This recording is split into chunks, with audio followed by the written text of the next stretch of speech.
Yeah, Right. it's nice to actually like give back to the school as well. People who trained me and really like help me and support me. School is my second home. That's actually what I Oh, told that's nice to Maria. hear So that. yeah, I mean, when I was doing my design, I don't really feel that I am studying. I feel more like really like just having some friends, connections, and yeah, I feel like yeah, just really like getting a lot of teachings and learnings while with Maria and Sarah. So it's nice. It's a really nice experience. That's amazing to hear that because part of our work, a good part of our work, is to make sure that you guys feel exactly that way, that you guys feel at home when you're at school. So that's really, Yeah. really nice to hear. So, for those ones that are already here, we are receiving today Ronmar Lacamiento. Did I pronounce that right? Yes. Cool. So, Ronmar, he completed the postgraduate program at Media Design School in 2019, and he did masters in design in 2020. Right. So he will be sharing a little bit of his journey with us, and we maybe we should. I can see that you did a beautiful presentation, so you can share that from your computer if you Yep. want to, and we will let you talk. We will let you go through that, and then we will open a Q&A session for the students.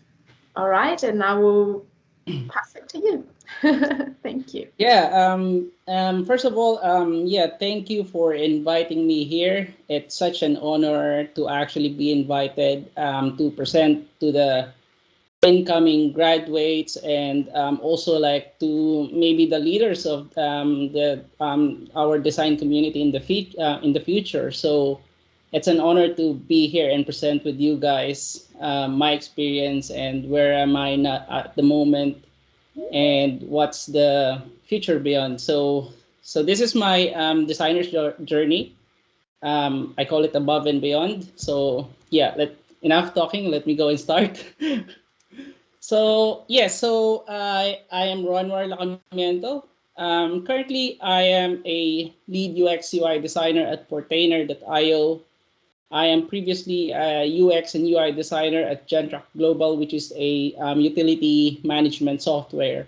So that is actually my current role at the moment. And I'm from Philippines. I migrated to New Zealand around 2015, mid 2015. So just so you guys can have like a heads up of these topics that I'll be discussing. It's gonna be like sweet and short, so everyone can actually like ask more questions because I know you guys will actually have those um, have curiosity and what's the current standards in the industry at the moment. So I'm not gonna keep it long for you guys to have that time. So topics that we're gonna be discussing is my career progression, discussion about my current role, and some career tips and advice for the designers like you guys. So let's start. So yeah, so career progression. So what led me through becoming a designer? So I had a bachelor degree in information and communication technology way back in the Philippines. But alongside with that, I'm just very lucky to have a family that really is into art and music, actually. So with that, my way back before, my grandfather used to do like silk screen billboard printing, like the manual prints, and I grew up like seeing them and joining them actually.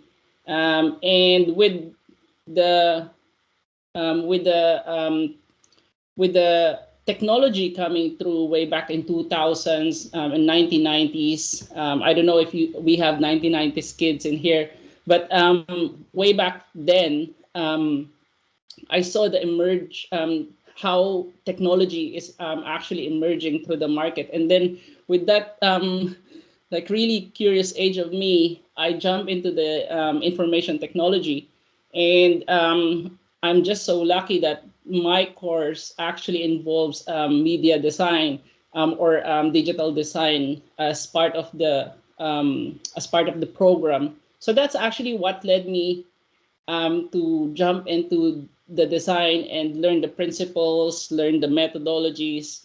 And that's actually where I really get started. So I have here a timeline of my career progression. So way back 2010 up until 2021, these are the highlights of my career. So if you look at my career here, I became a programming lecturer way back 2010 after I graduated. um, I actually put here two different spectrum of my career. One is my full-time role, which is my 9 to 5 job, and then one is my second job, which is my part-time role, which is after my work, what do I do as a designer? What led me through this kind of thinking? Because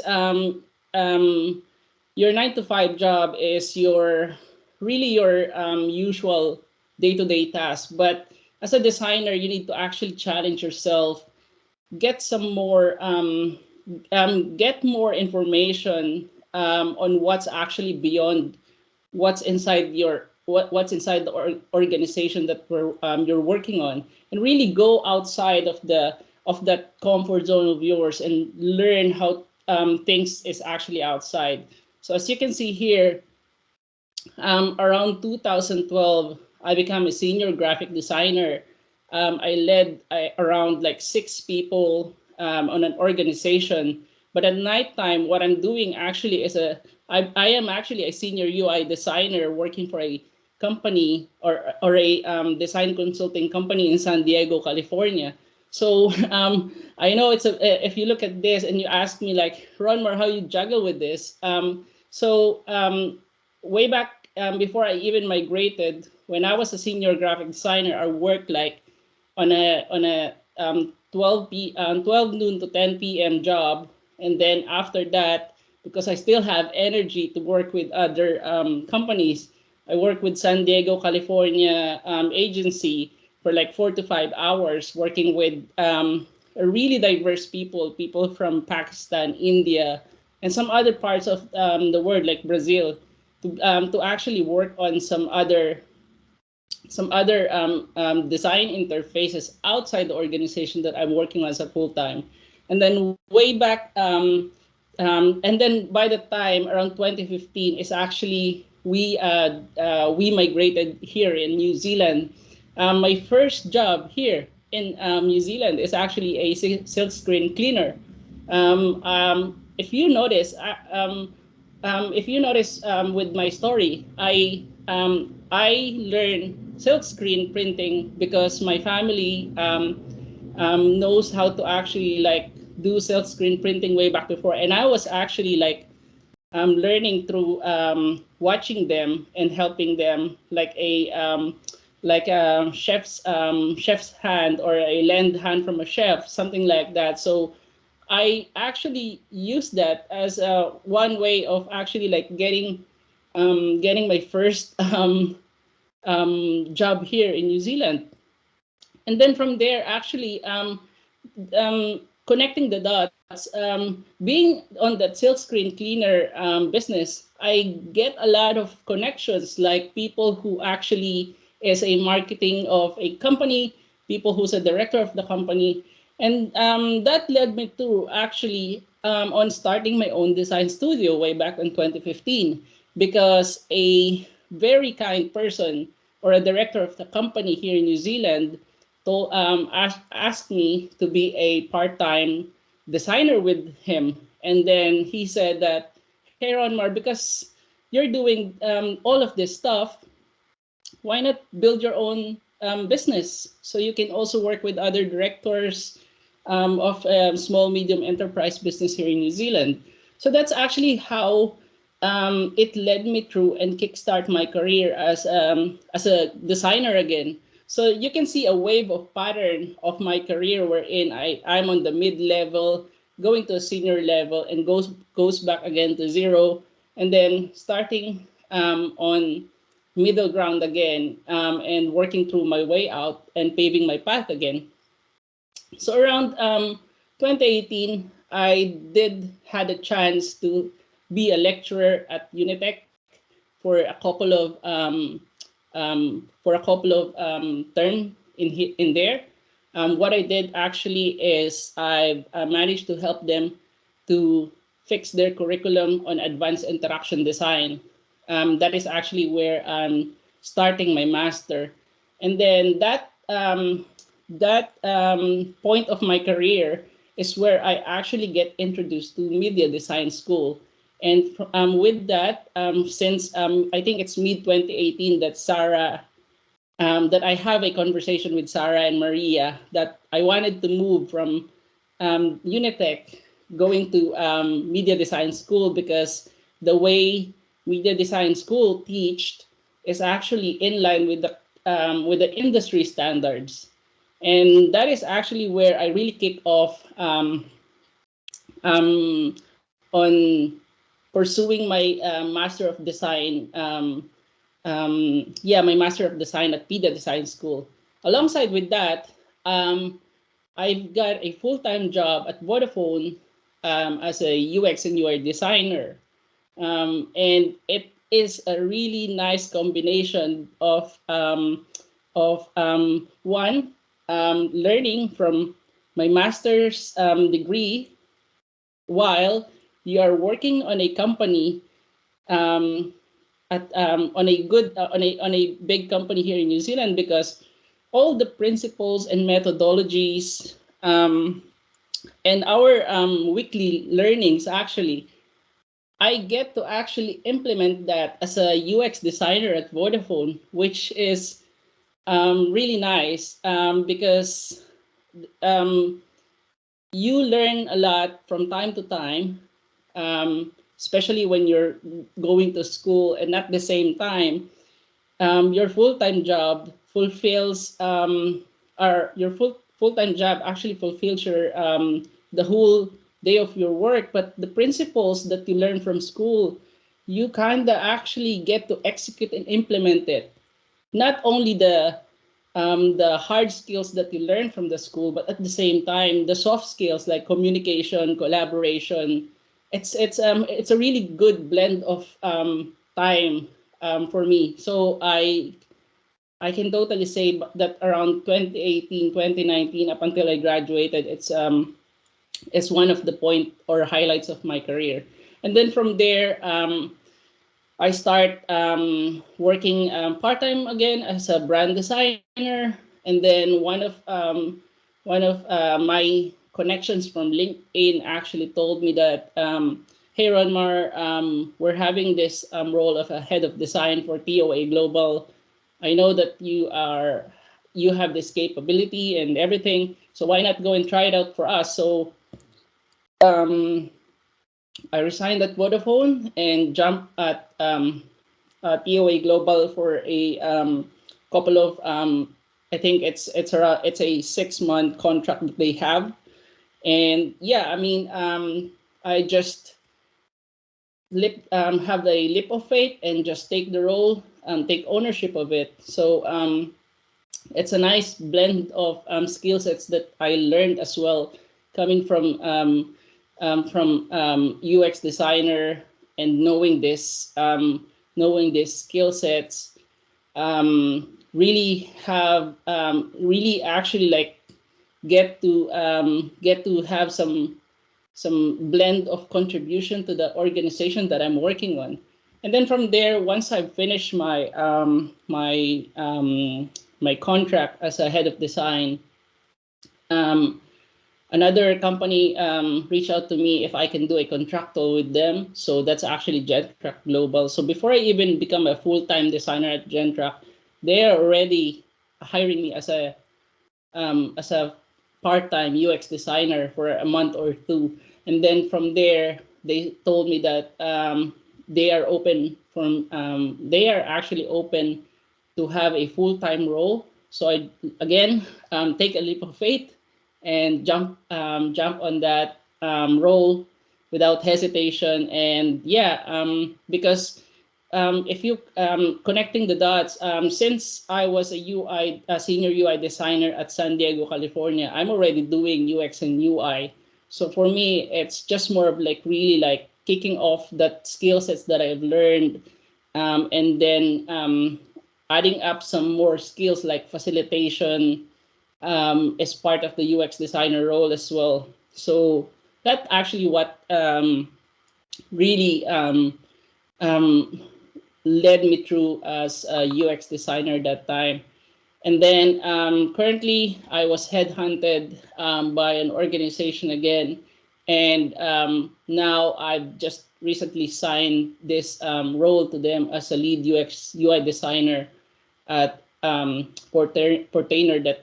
This is a software management company or a software management service for software engineers or programmers. So we make programming easy by creating visual experiences for them.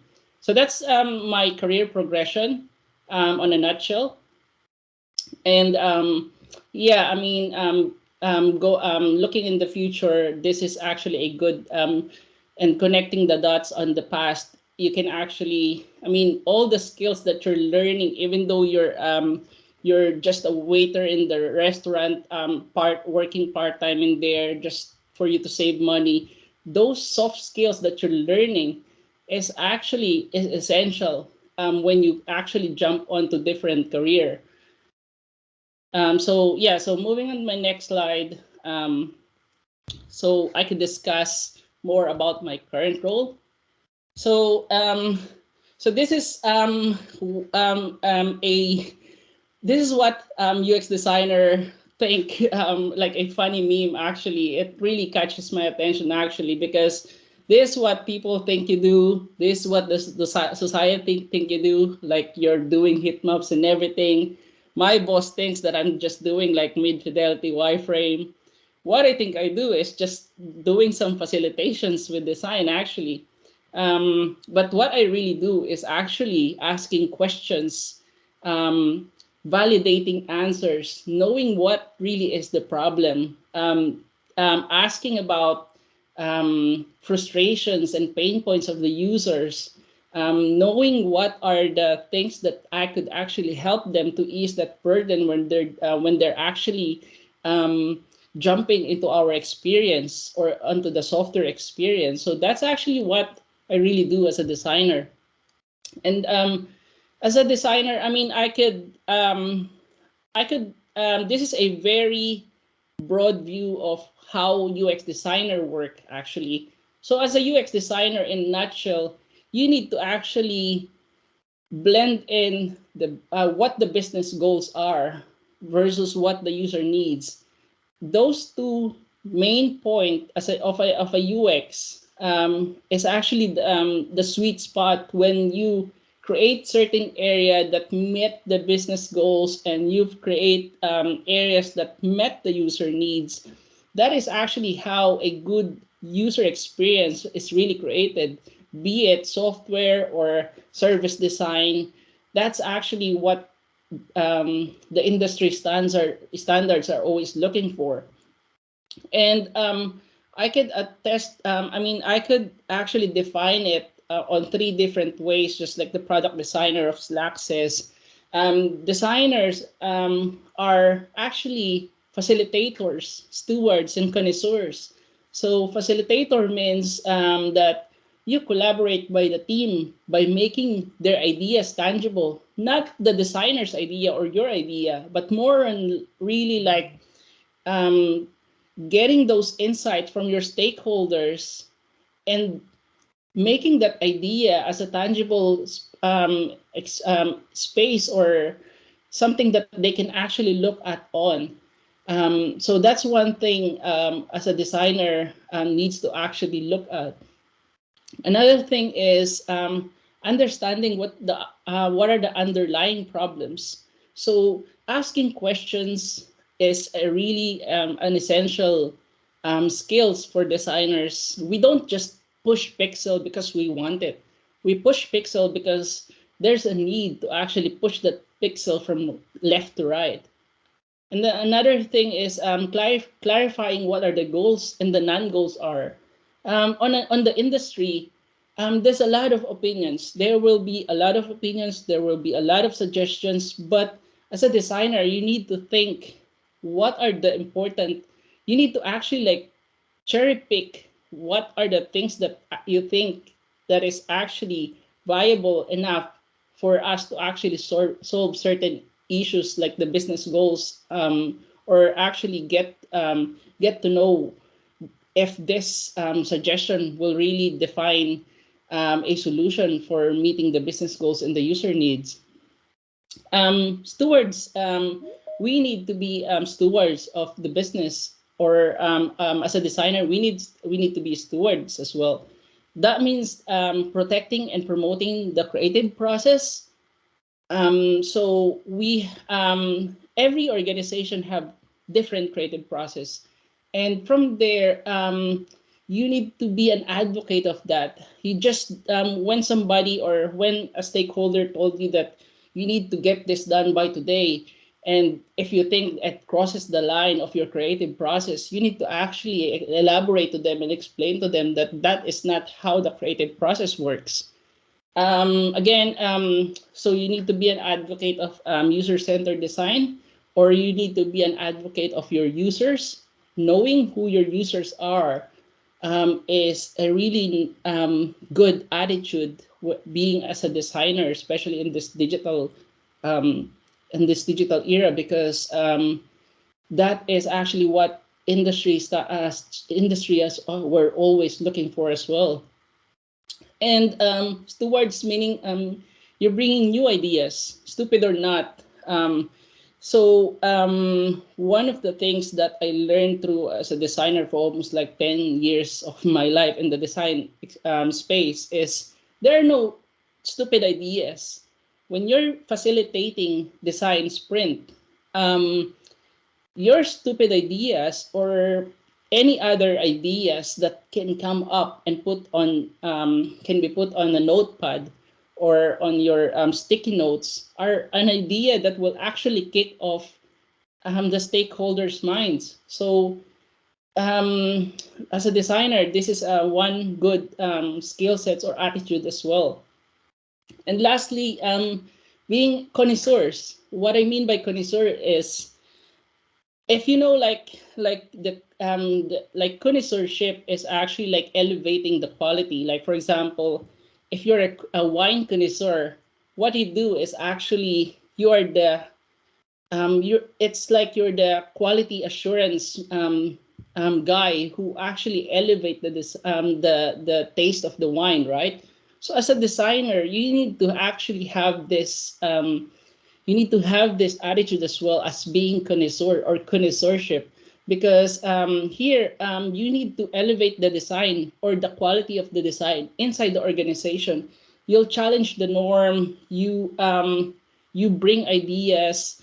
You bring different level of design coming from your fresh mind, of course, and then you hold the quality line. Connoisseurs needs to make sure that the quality of design is under a threshold that meets the quality of the organization's mission, vision, or goals. Because if not, it's not going to be engaging. It's not going to be um, a um, a campaign that's gonna flat out. So you need to hold that line as a designer. And third, of course, you need to know the medium. Like where does this design is going to work? Is it going to be on a mobile or on a desktop or on an iPad? You need to know what kind of platform or medium are we going to utilize this design, so you can so when you're doing your synthesizing or your ideation phase, you kind of get to know when you step on the foot of a user is you know how are you going to solve this problem based on the experience that you have as a designer. So I mean, it's that's actually how I think to myself as a designer. Be It doesn't matter if if you're a UX designer or not, as long as you are in the creative agency or industry. This is something that you can actually like hold on and try to actually include in your process being a designer. So this is what I'm actually doing, and this is what my creative process as well. Lastly, is my sixth career and life advice for you guys. So first is fear is normal. Being scared on the world after school is normal. Uh, what is normal is not actually not trying to achieve your dream at all. Um, for me, when I was a when I graduated as a with a bachelor degree in information technology, I have I am like scared as a cat actually because I'm trying to leap from being a programmer to a designer. So what I did is I really prepare a lot, create my portfolio, and lo and behold, um, somebody actually hired me, and I'm so lucky that time because that organization who hired me doubled my salary, which really means a lot. And from there, I become so dedicated on my craft and dedicated in what I'm currently doing and being passionate with what I'm currently doing. So don't be scared. When you graduate, um, there's a lot of competition. There's a lot of fish in the ocean, and there are preys and predators in the ocean. But as long as you are prepared on what things you need to actually present, I'm sure that you're gonna get through it. Second is build experiences, not apps. The world is full of apps already. One of my one of the people who influenced me on this is a YouTube blogger who called VA Experience. He is really a good is a UX team leader, and actually he's correct. We need to build experiences rather than creating apps that we present to the headhunter or the recruiters. For example, like one of my case study actually is just changing um, just changing Facebook's placeholder telling about what are you doing today to what are you grateful for today. So imagine those experience that when you jump into Facebook and you has being welcomed with that note, those two captions before you even put your post really has an emotional impact on what you're trying to post. So if you want to make the world a better place, or we're not trying to make the world a better place, but we wanted to actually capture emotion. So if you want to actually perceive a positive emotion, look at how if you put something like that, like what are you grateful for today, your mind is already set on actually bringing some positive posting on Facebook rather than um, just a random post that you wanted to. So those are some of my case studies actually before.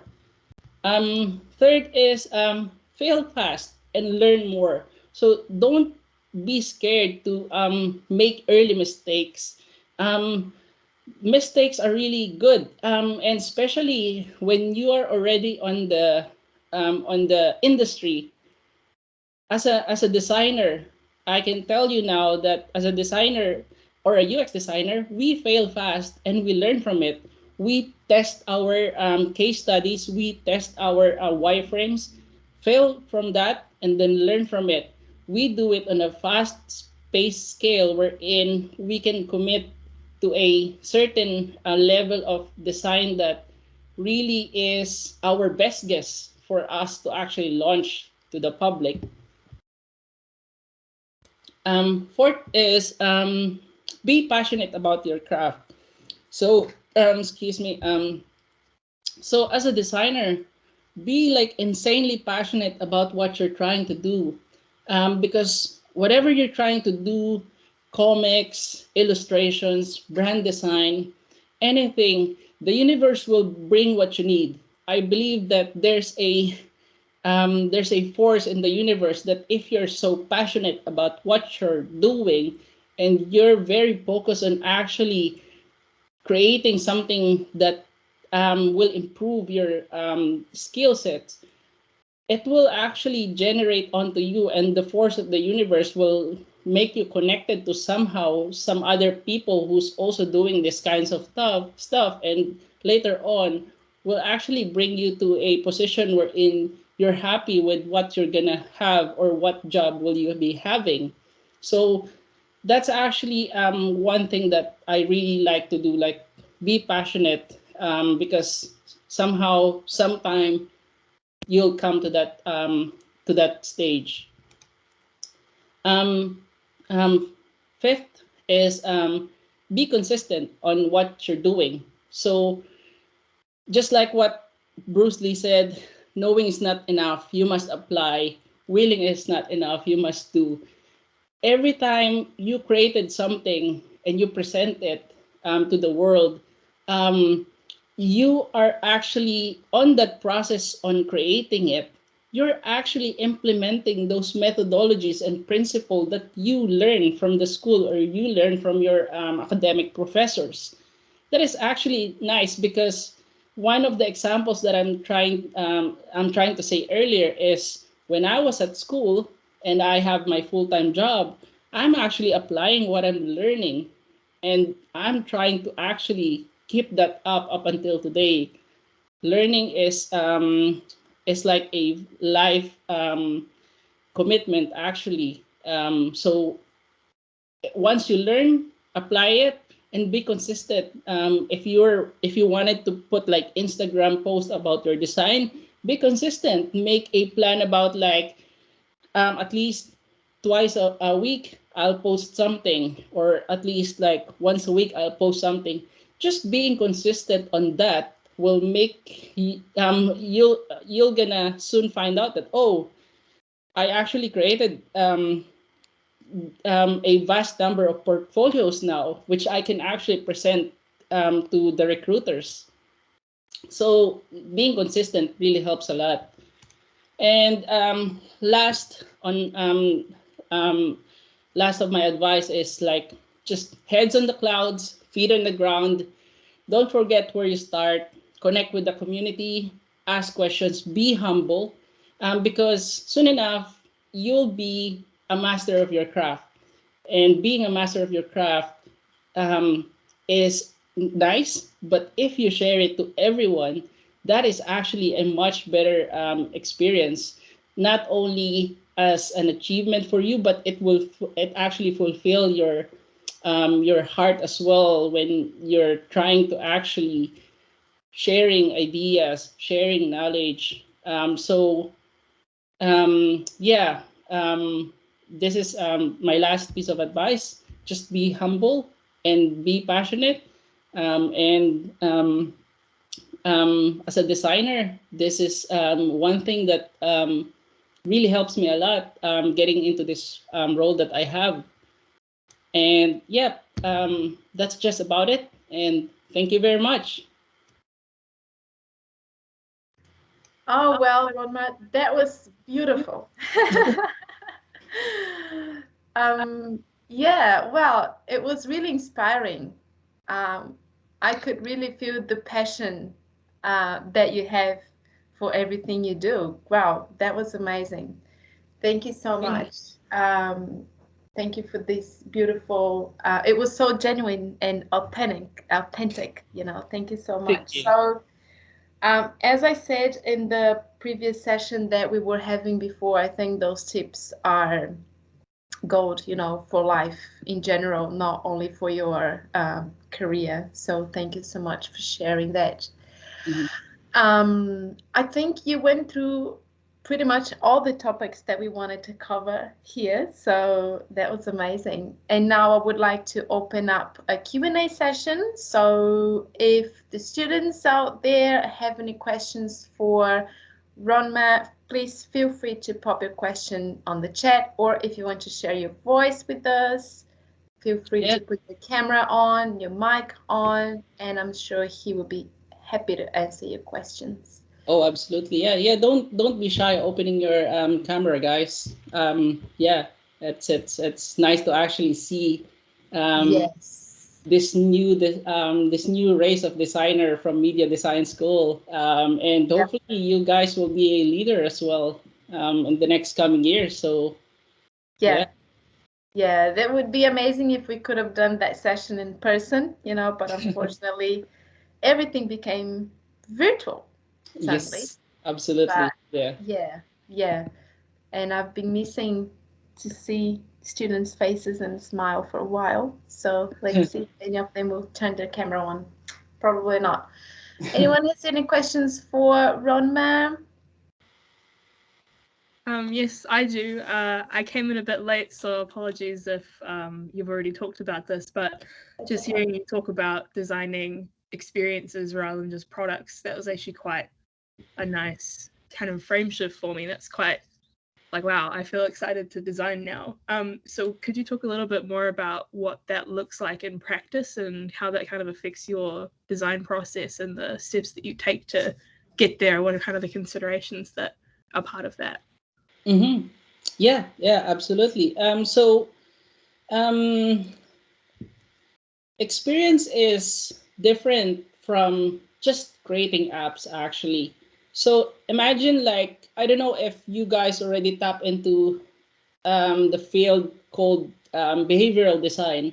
So behavioral design is a field of psychology wherein we tend to actually um, shift behaviors or a habit that a person is actually doing. So, for example, like um, walking on a straight path is a really good experience because everyone is doing that. Walking on a straight paved concrete path is what people used to do. But if you're actually wanted to shift that idea or thinking of people, and you want them to actually go on a different path, as a designer, you can actually tweak that idea to actually like build certain designs to actually change the behavior um, of, of those people who's actually walking to that paved path, and rather than going to that paved path, you actually go and let them walk through the grass by, for example, like putting a line of flower. So so I mean, I'm giving you some visualization on this. For example, like you have a straight paved concrete path and you want them to actually go on a different walk path. You can actually like put flowers alongside and make it like a different route. So behavior design is just like that. It's more of like tweaking the people's habit for them to actually get on a new habit. So experience is a field of design that we really need to actually go and look on, because designing UI, and I'm sure that you guys are really good designers already. Designers have businesses have um, already have an expectation that when they hire designers, you guys are really good. You are already good at your craft, but what actually sets you different from the other designers is how to tweak user minds. or you know how to actually shift their habits or create new experiences from what their current experiences are. For example, like one of my case study that I'm currently working on is at Pulse Energy, wherein we're trying to actually bring a habit of them taking notes while they're on a phone call. So we have an app that is actually that they're using for quite a while now. But shifting habits is not actually designing that apps. You actually go back um, and you go to the you go have a look at the rear view or on an eagle view wherein you need to actually solve those experiences rather than putting in design elements or putting in some new concepts of design in there because um, it's a way of thinking. I mean, um, it's a way of designer that they just they came to an ideation phase and everything, but it's nice to actually, while you're on the ideation phase, you take a leap back and have a look at what are the current experiences of these people and what are the experiences that you think that you can actually shift and change from one habit to another. So I don't know if that actually I mean, if that answers your question, but you as a designer, if you have a an attitude of learning not only designing but learning the experiences of the user and changing that experiences to the user and solving that through a visual design or through a visual communication, that means a lot. That actually gives you a heads up from one designer to another. Yeah, that's super helpful. Yeah. I hope that helps. Yeah, big time. I hadn't even properly thought about like, yeah, what are the actual experiences or behaviors that you're trying to solve for or manipulate through the design rather than just how can I make this a quote unquote nice experience. Yeah. So one thing that I can give you an advice is if you want to tap on that area, you can check digital behavioral design and dark patterns and white patterns. So those are kind of design psychology that all big app big companies, especially tech companies, are using. So yeah, it's gonna be if you find it really interesting, you'll be gobsmacked with those information that you're gonna get from those topics. Definitely, I'll look that up. Thank you. All good. Yeah, I hope that helps. Amazing. Well, has anyone got more questions for Ronma today? Don't be shy. Yeah, just throw in your questions. If anyone doesn't, I've got one, which is a bit general, but well, you know, Ronma, I'm not from that field. I'm not from a design field at all. I'm just facilitating this today, but I'm not from that area. I wish I had all this talent. But just from the previous session that we were at, someone made a question that I think it was really interesting and that could apply for you as well. I think if you think if you go back, if you think about the times that you were a bachelor student, uh, would you change anything in your behavior, like anything that you think you should have done different that would reflect on your career today? Oh yeah, absolutely. Yeah, if I could go back in time actually and start my bachelor's and my postgrad again, what I will do actually is I'd be like really good at organizing my portfolios. your portfolio, guys, is like a gold mine for recruiters. Imagine this. So while you are on your bachelor's degree, if you organize your portfolio as case study per case study, even just by paper, like for example, like you're in the bachelor's, I'm pretty sure you have like 8 or more papers. So each paper you actually created one case study from that. That is actually one thing that industry are looking for. We don't want to see your end product. We don't want to see like how good your designs are, because you are designers. You are already taught to that. You are bred to that. You are being grown through that, right? But as a recruiter, what we're looking for is how you tell the story, how you tell a story of this company is actually is suffering from frauds, and they're losing money because of this XXXX variables. And then with that, you can go and create a story about how you actually help them. For example, like at the end of your case study, you increase the phone calls by X amount or percentage of time. You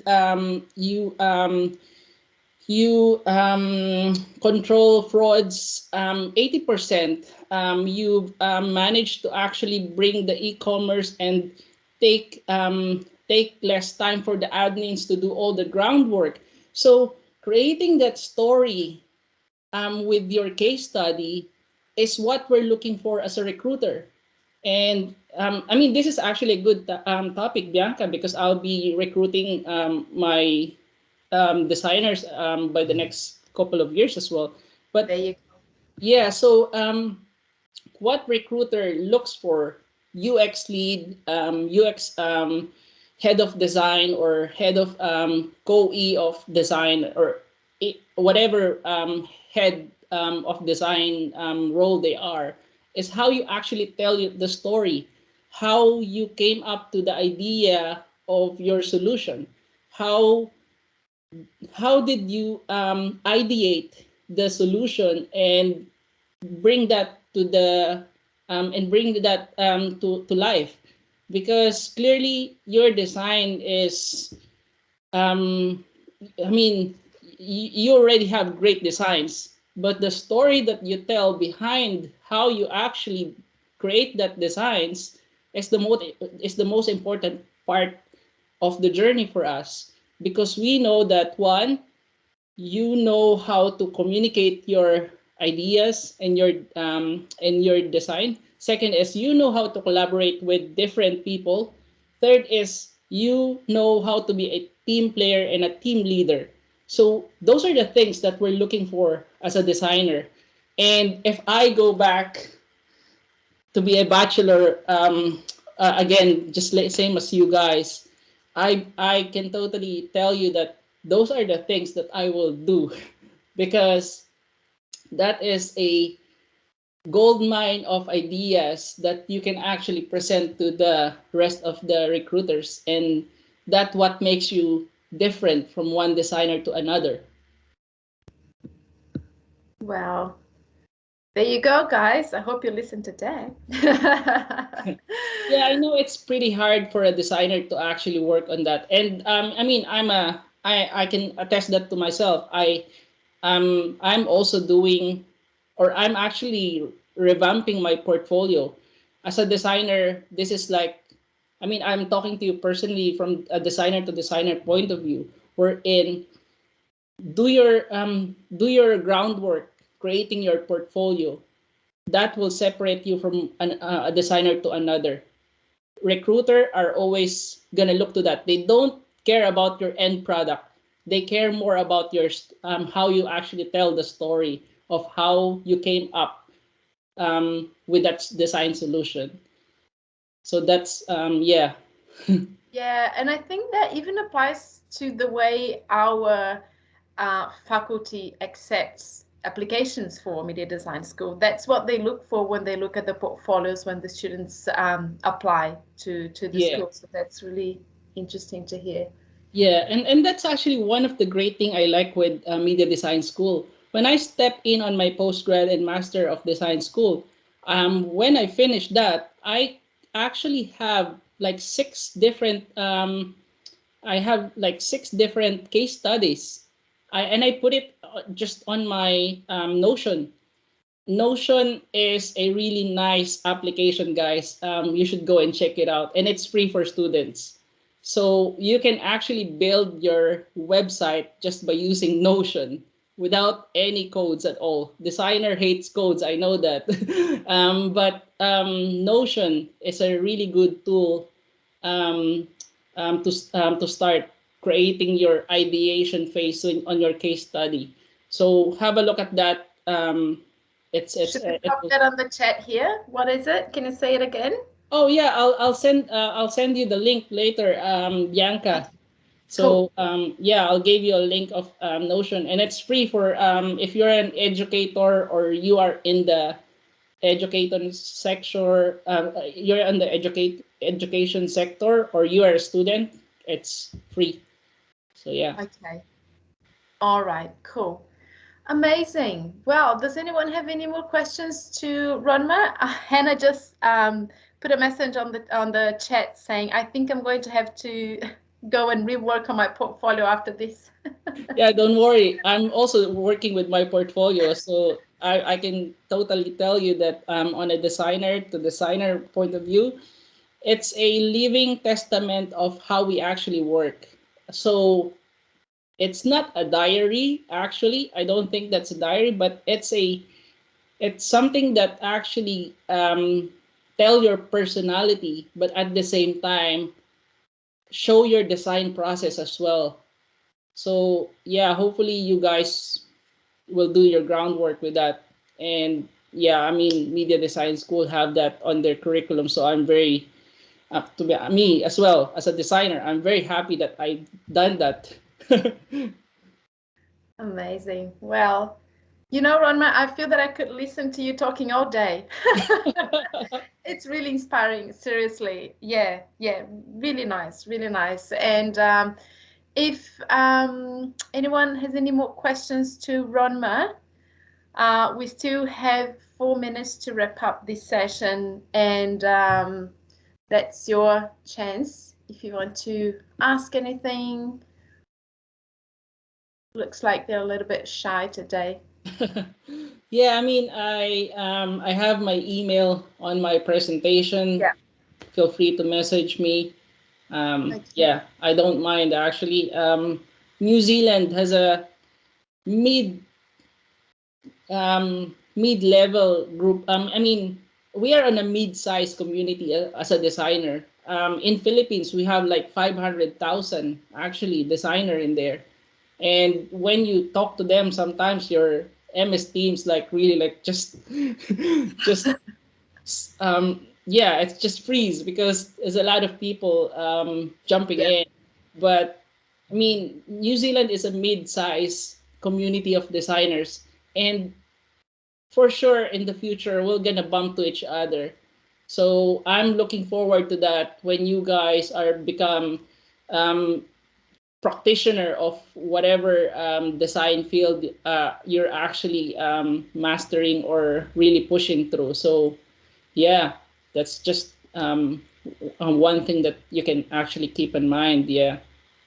Oh, that's really nice. Yeah. Well, Ronmar, thank you so much from the Oh, bottom you're of my welcome. heart for your time today.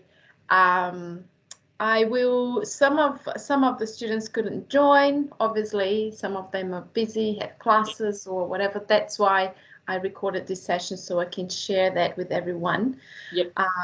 And look, whenever you feel like visiting us at our new campus, please do it. I'm Oh sure yeah. that Maria and Sarah will be really happy to see you again. Yes, of course. Yeah, I love And it. Yeah. yeah, thanks for your time. I hope you keep doing well during the lockdown. I hope you're finding a nice way to do your work and all that. Yeah. And thanks everyone who joined this session today.